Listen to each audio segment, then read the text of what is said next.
Doğum gününüz kutlu olsun. С днем рождения. जनाब Bekir Türkmen, जन्मदिन बहुत बहुत मुबारक हो. Bekir Bey, doğum gününüz kutlu olsun. Happy birthday to you. Doğum günü kutlu olsun Bekir Bey. Eid Milad Said inşallah. Bekir Bey doğum gününüz kutlu olsun. Bekir Bey doğum gününüz kutlu olsun, nice mutlu senelere. Abi Allah'tan sağlıklı, hayırlı, uzun ömür diliyorum. Nice yıllara. Nice yıllara Bekir abi. Bekir Bey doğum gününüzü kutlar. Nice uzun ve mutlu yıllar dilerim. Doğum günün kutlu olsun babacığım.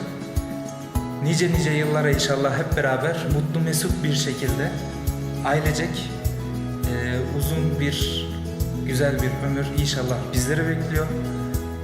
Kendine iyi bak, görüşürüz. Doğum günün kutlu olsun abicim. Nice sağlıklı, mutlu günler, huzur içerisinde. Doğum gününüz kutlu olsun Bekir Bey. Nice mutlu yıllara. Bekir Bey doğum gününüz kutlu olsun, nice mutlu yaşlara, iyi ki varsınız. Babacığım mutlu yıllar.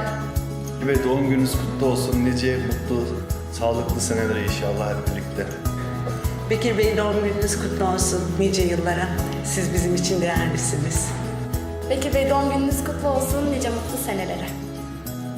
Evet, bugün 14 Ağustos. Baba, geçen sene bugün şeydeydik, Pakistan'daydık. Pakistan'ın da kurtuluş günü aynı zamanda.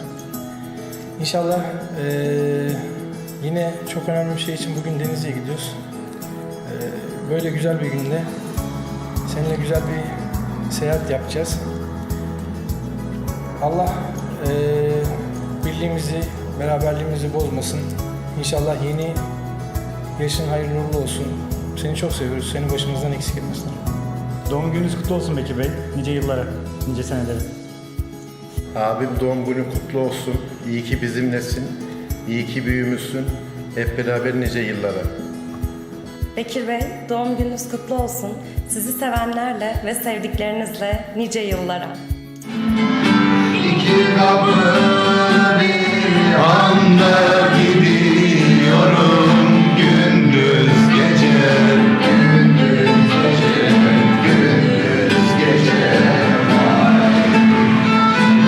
Bravo. Alkış, alkış.